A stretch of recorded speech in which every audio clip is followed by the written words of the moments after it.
अस्सलाम वालेकुम नाज़रीन, आज़ाद डिजिटल के साथ मैं हूं अवैस अली। नाज़रीन, इस वक्त मैं मौजूद हूं इस्लामाबाद के सबसे बड़े अफ्तार दस्तरखान पे, और ये दस्तरखान आप मेरे पीछे देख रहे हैं, जहां तक आपकी निगाह जा रही है यहाँ पे लोग ही लोग नज़र आ रहे हैं, और ये तमाम के तमाम लोग यहाँ पर अफ्तार के लिए आए हैं।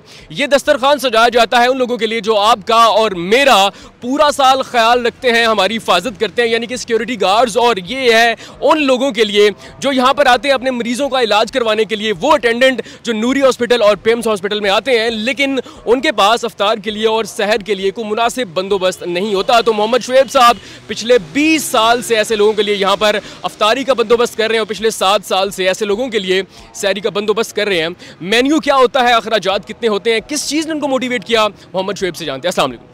वालेकुम अस्सलाम। मैं पिछले कई सालों से पूरा साल देते हैं, सिर्फ रमज़ान में नहीं देते। और इसी तरह हमारा दस्तरखान सजता है, और जो हम खुद खाते हैं वही देते हैं। आपने देखी हमारी ट्रे, उसमें मीठा भी है, चाट भी है, सालन भी है, रोटी भी है और रिफ़िल भी है।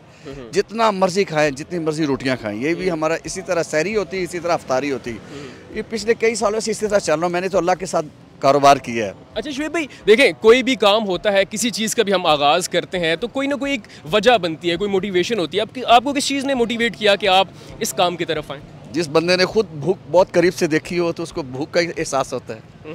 तो इसलिए मैंने इन चीज़ों को बड़े करीब से देखा है। इसलिए मुझे अल्लाह से मैंने मांगा था कि अल्लाह जब भी मुझे पैसा देगा तो मैं इस रास्ते में लगाऊंगा, और आज मैं कर रहा हूँ। बहुत सारे लोग मुखालफत भी करते हैं कि क्या आपने लंगर खाना खोल लिया, लोगों को बेकारी बना रहे हैं, लेकिन ऐसा नहीं है। कुरान में बार बार ये जिक्र है, गरीबों को, मस्कीनों को खाना खिलाया जाए। अब दुनिया की सबसे बड़ी ताकत अमेरिका देख लें, क्या वहाँ लोगों को खाना नहीं खिलाया जा रहा? लेकिन तनकीद करने वाले भी बीच में है, मेरे दोस्त ही हैं, मेरे आसपास भी हैं।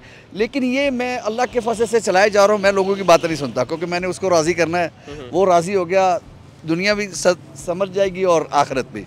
और ये चंद दोस्त हम मिलके ये करते हैं। हमारा कोई बाहर से कोई नहीं है, कोई ऐसा बाहर से हमें डोनेशन आता है। हम चंद दोस्त हैं, मिलके ये चलाते हैं, और अल्लाह चलाए जा रहे हैं, और ये कारवां चल रहा है। और आप शुएब भाई, हमने देखा ये इस्लामाबाद का सबसे बड़ा अफ्तार दस्तरखान है। बहुत सारी जगह पे होते हैं, लेकिन इतना बड़ा वसी काम नहीं होता। कौन कौन लोग यहाँ पर आते हैं अफ्तारी करने के लिए, और आपके अंदाजे के मुताबिक रोज़ाना कितनी तादाद होती है? देखिए, बहुत सारे लोग जो ना पूरे रमज़ान में चावल देते हैं, जो मेडिकली रिकमेंड नहीं है पूरे महीने चावल देना, वो किडनी के लिए ठीक नहीं है। मेरे दस्तरखान की जो खूबसूरती है, मैं रोटी देता हूँ, और रोटी जो है इन लोगों को बहुत पसंद है। ये पेशावर मोड़, बिलू एरिया, सतारा मार्केट, मेलोडी से बड़ी बड़ी दूर से आते हैं, सिर्फ इस वजह से कि वहाँ जाएंगे, वहाँ इनको खाना मिलेगा, जिसकी वजह से ये लोग आते हैं। और आप देख रहे हैं कि आपने और भी दस्तरखान देखे होंगे, क्योंकि मैं सिर्फ़ और सिर्फ इज्जत से बैठाता हूँ। आप देखिएगा अभी जब ये ख़त्म होगा, आपको फील भी नहीं होगा कि यहाँ से 800 लोग खाना खा के चले गए। क्यों? इनकी तरबियत की है कि आप इज्जत से बैठेंगे, इज्जत से हम खिलाएंगे, कोई एक दूसरे के साथ लड़ेगा नहीं। आप देख लें, और आप देख रहे हैं कैसे आराम से बैठ रहे हैं। ये अल्लाह की वजह से, और अल्लाह चलाए जा रहे हैं, हम चलाए जा रहे हैं। शुएब भाई, मेन्यू क्या होता है सहरी में और अफ्तारी में? अफ्तारी में डेली चेंज होता है। अफ्तारी में जैसे आज हमारे पास आलू कीमा मटर है, साथ आज हमारे लोबिया है, और मीठे में हमारी सवैयाँ मीठी हैं। और इसी तरह कल जो गुजरा है उसमें हलवा था। कल हमारा जो कस्टर्ड है, एक दिन हमारा मंडे को जो है हमारा जर्दा होता है। हर रोज़ चीज़ होता है। और सहरी में क्या मेन्यू? सहरी में जो होता है वो सालन होता है, साथ अंडे होते हैं, साथ दही होती है, पराठे होते हैं, जितने मर्जी खाएं। तकरीबन हमारा 1800 के लगभग पराठा बनता है। अच्छा। हाँ, जितना मर्जी खाएं, चाय भी देते हैं। और बड़ी बड़ी दूर से लोग आते हैं। ज़्यादातर मैंने देखा है बॉस, ये वो लोग हैं जो बैचलर रह रहे हैं, जिनकी नौकरियां अभी भी लगी हैं, कहीं छुप छुपा के आते हैं। आपने ये भी देखा होगा, इनमें बैठे हुए पेंट कोट वाले भी हैं। बिल्कुल ऐसे। ये वो लोग हैं जो छोटी छोटी नौकरी करते हैं और अपना 300-400 बचाने की वजह से आते हैं। इसी तरह सहरी है, लोग कहते हैं चल यार कहाँ जाके बनाएंगे, ये सुबह सुबह आते हैं, अपना करके चले जाते हैं। और आप यकीन करो, इतना सुकून मिलता है इस रास्ते में कि मैं आपको बयान नहीं कर सकता। पैसा अल्लाह देता है, और अल्लाह ने दिल भी दिया है। आप मेरे दोस्तों से पूछे, ये बैठे हुए हैं, हमने ज़िंदगी में मैंने ये देखा है, आप देते जाओ आता जाएगा, देते जाओ आता जाएगा। शुएब भाई, इस वक्त तकरीबन हमें नज़र आ रहा है कि 600 से 700 के करीब लोग हैं। सहरी के वक्त की तादाद कितनी होती है? सहरी के वक्त तकरीबन 350-400 होती है। ये गाड़ियाँ गुजरती हैं, हम इनको भी अफ्तारी देते हैं, क्योंकि मैं समझता हूँ कि सबसे ज़्यादा ये हकदार है जो अभी अफ्तारी का टाइम है और अपनी ड्यूटी पे जा रहे हैं। हम उनके अंदर जो पैसेंजर बैठे हैं उनको भी खजूरें देते हैं, जो हमसे हो सकता है हम करते हैं। और ये देखें, मैं कहता हूँ लोगों को, कहता हूँ निकलो, लोगों को, हज़ारों को मत खिलाओ, एक इंसान को खिलाओ।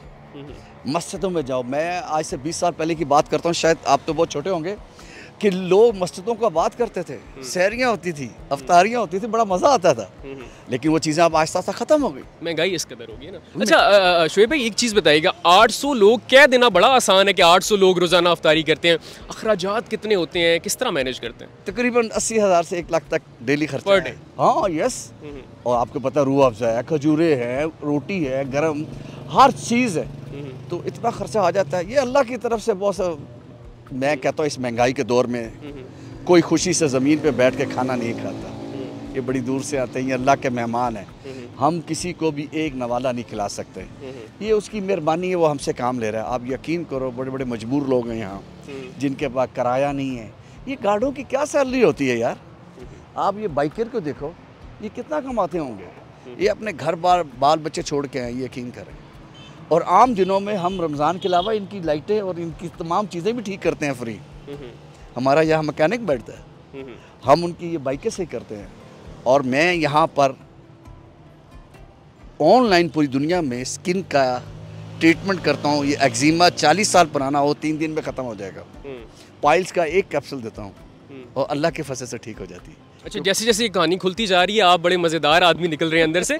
मुझे ज़रा अपने बारे में बताइएगा कि आपका क्या बैकग्राउंड है और रमज़ान के अलावा आपकी क्या एक्टिविटीज़ होती हैं? मेरा बिज़नेस है, मैं मेडिकल से मैं रिलेटेड हूँ, और कंस्ट्रक्शन भी है, कोई ट्रैवलिंग भी है, और ये बिज़नेस बस इस शहर में। और ये जो आपने मशगला अपनाया है लोगों की फलाह का काम, रमज़ान के अलावा ये किस तरह चलता है? पूरा साल चलता है। आप यकीन को, खाली हाथ आया था, इस शहर ने बहुत कुछ दिया, मेहनत की, अल्लाह ने नवाजा, फिर बांटे जा रहे हैं और मिलता जा रहा है। ये बड़ा अच्छा, 20 साल, और बहुत सारे लोग तो ऐसे होंगे जो अरसा दराज से आपके पास यहाँ पे आते होंगे, क्या लोगों की महसूसात होते हैं, क्या फीलिंग्स होती हैं? जिनका 200 भी बच जाए महंगाई के दौर में, वो 200 बच्चों के कपड़ों के लिए या खिलौने आ जाएंगे, क्या कहते हैं आपसे? आप यकीन कर सकते हैं कि मैंने 20 साल से अपने घर में अफ्तारी नहीं की। अच्छा। मैं अपनी फैमिली के साथ 20 साल से अफ्तारी की, मैं इनके साथ करता हूँ। 2 खजूरें, पानी, उसके बाद मैं घर जाता हूँ, नमाज़ पढ़ता हूँ, यहाँ नमाज़ पढ़ के घर जाता हूँ, फिर एक रोटी खानी होती है। इतना मज़ा आता है। ये बस इस काम में अल्लाह ताला किसी को कबूल कर ले तो इसमें बड़ा मज़ा है। ये उसकी मेहरबानी है, वो काम ले रहा, हमारी कोई औकात नहीं है बॉस। आप यकीन को, रमज़ान में राशन दिया है, ऐसे ऐसी मजबूर औरतें आती हैं, ऐसे ऐसे लोग आते हैं। F6 की एक खातून है जिसका घर हो सकता है 18-20 करोड़ का हो, लेकिन उसके घर राशन नहीं था। मैंने उनको कहा, बीबी तू घर बेच के छोटे घर में चले जा, लेकिन अपनी मियाँ की निशानी नहीं बेचना चाहती, तो उसने भी राशन लिए। आज ये हालात हैं, आपको दूर से नज़र आता है कि बड़े बड़े घर है, ये 152 घर है। इन 152 घरों का मुझे पता है कि किसके घर में चिराग है कि नहीं है, कौन भूखा सो रहा है कौन नहीं। ये सारा एरिया फ्लैटिस्तान है, मेरी एक एक बंदे को जानता हूँ, जहाँ तक मुझसे हो सकता है मैं इनके साथ चलता हूँ। अच्छा, जो किसी के घर में चिराग जलाता है उसके अपने घर में भी रोशनी होती है, तो जब से आपने इस काम का आगाज़ किया, ज़िंदगी में क्या तब्दीली आई, शख्सियत में, वो जिस सुकून के और इनर पीस की हम तलाश में हैं, क्या आपको मिला? मैं कहता हूँ मुझे दुनिया और आखिरत मिल गई। मैंने अपनी मस्जिद बनाई हुई है, मैं यहाँ हाफिज़ बना रहा हूँ, हम बैठते हैं, इतना मज़ा आता है मस्जिद में। मस्जिदों को हमने सियासत की तरफ बना दिया। इनको आप बैठें, लोगों की बातें सुनें और एक दूसरे के साथ बैठें, कोई चाय पानी पिए, किसी के मसाइल सुने, किसी की बेटी की शादी है उसके लिए कुछ करें, उस किसी बेटे की फ़ीस है उसके लिए कुछ करें। जो मुझसे हो सकता है ना बॉस, मैं तो कर रहा हूँ। और आइंदा आप यकीन करें, मेरी ज़िंदगी ख्वाहिश है कि मैं पॉलीटेक्निकल इंस्टीट्यूट बनाऊँ, जिसमें कोर्सेज़ कराया जाए छोटे छोटे जो गरीब आदमी हैं, और उनको हम बाहर भी भिजवाएँ, और इंशाल्लाह उस पर बहुत जल्दी काम शुरू हो जाए। अच्छा, लोगों की दुआएं तो आपके साथ हैं, फैमिली और दोस्तों का भी ताउन आपको हासिल है? बहुत बहुत अच्छे दोस्त भी हैं, कुछ छोड़ भी गए हैं, आते जाते रहते हैं, लेकिन सिलसिला चल रहा है। लेकिन ये है कि अल्लाह चलाए जा रहे हैं। यहाँ पर अभी आप देख रहे हैं कि कोई भी खुशी से आके ज़मीन पे तो बैठता नहीं है, लेकिन मैं अपने दोस्तों को कहता हूँ कि आप निकलें, अल्लाह के रास्ते में काम करें, दुनिया और आखिरत बन जाए। आज आप इम्तिहान में हैं, कभी बारिशें नहीं होती, कभी ज़लज़ले आ रहे हैं, और लोग समझते हैं ये पता नहीं क्या हो रहा है। ये हमारे अमाल हैं, आज अमाल की वजह से हम रगड़ रहे जा रहे हैं। अच्छा शोएब भाई, जैसे जैसे वक्त गुजरता जा रहा है, हालात मज़ीद ख़राब होते जा रहे हैं, क्या प्लान्स है वेलफेयर को लेकर, नेक्स्ट क्या इरादा है करने का? इंशाल्लाह बेहतर हो जाएगा। देखें, हमेशा मायूसी गुनाह है, कुफर है, अल्लाह बेहतर करेगा। आज हमने क्या किया है कि हम समझते हैं कि वो बंदा हालात सही करेगा, वो नहीं करेगा। आप अल्लाह से मांगें। तमाम लोग जो गुजर गए हैं, नबी, सब ने अल्लाह अल्लाह अल्लाह अल्लाह। आज हमारा इंसान पे तवक्कुल हो गया। जब आप इंसान पे तवक्कुल करेंगे, अल्लाह कहेगा जा इनके हाथों में खेला जा। आज सियासतदान हमसे खेलते हैं। हमें अल्लाह पे तवक्कुल करना है, हमें नमाज की तरफ रजू करना है, हमें दुनिया आखिरत दोनों लिसात लेके चलना है। आज देखें हमारे हालात कहाँ से कहाँ जा रहे हैं, सिर्फ इसी वजह से कि हम अपने ट्रैक से उतर गए।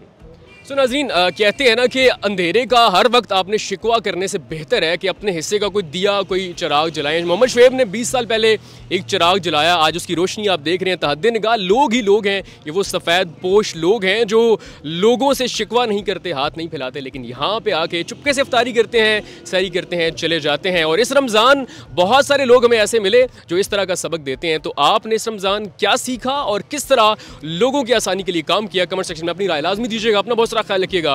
अल्लाह ने के बाद सबसे पहले पाकिस्तान।